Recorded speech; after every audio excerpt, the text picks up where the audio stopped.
My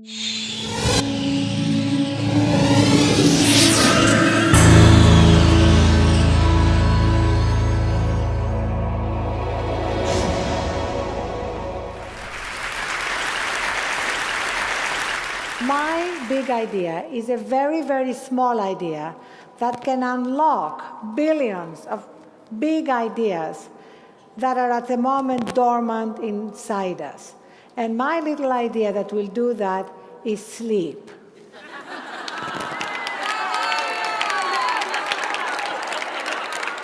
This is a room of type A women. This is a room of sleep-deprived women. And I learned the hard way the value of sleep. 2.5 years ago, I fainted from exhaustion. I hit my head on my desk. I broke my cheekbone. I got 5 stitches on my right eye. And I began the journey of rediscovering the value of sleep. And in the course of that, I studied, I met with medical doctors, scientists, and I'm here to tell you that the way to a more productive, more inspired, more joyful life is getting enough sleep.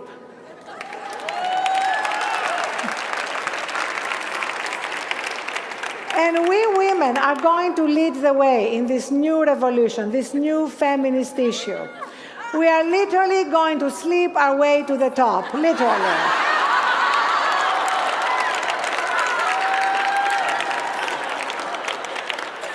Because, unfortunately, for men, sleep deprivation has become a virility symbol. I was recently having dinner with a guy who bragged that he had only gotten 4 hours sleep the night before. And I felt like saying to him, but I didn't say it, I felt like saying, you know what? If you had gotten 5, this dinner would have been a lot more interesting. There is now a kind of sleep deprivation one-upmanship. Especially here in Washington, if you try to make a breakfast date and you say, how about 8 o'clock? They're likely to tell you, 8 o'clock is too late for me, but that's okay, you know, I can get a game of tennis in and do a few conference calls and meet you at 8. And they think that means that they are so incredibly busy and productive, but the truth is they're not.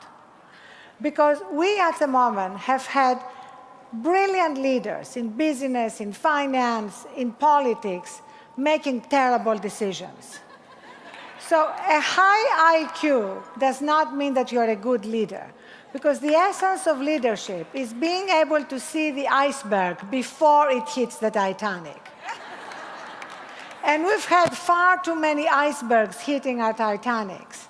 In fact, I have a feeling that if Lehman Brothers was Lehman Brothers and Sisters, they might still be around. While all the brothers were busy, you know, just being hyper-connected 24/7, maybe a sister would have noticed the iceberg because she would have woken up from a 7.5 or 8 hour sleep and have been able to see the big picture. So as we are facing all the multiple crises in our world at the moment, what is good for us on a personal level, what's going to bring more joy, gratitude, effectiveness in our lives, and be the best for our own careers, is also what is best for the world. So I urge you to shut your eyes and discover the great ideas that lie inside us, to shut your engines and discover the power of sleep. Thank you.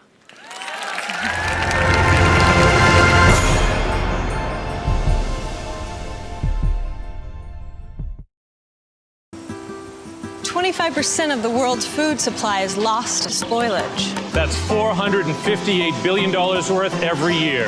On a smarter planet, we're building intelligence into physical things. So we can know how far our foods travel. Monitor temperature all the way to the market. And know it got to the table fresh. It's already happening in places like Canada, Norway, and Vietnam. When we make food smarter, we make it safer. That's what I'm working on. I'm an IBMer. Let's build a smarter planet.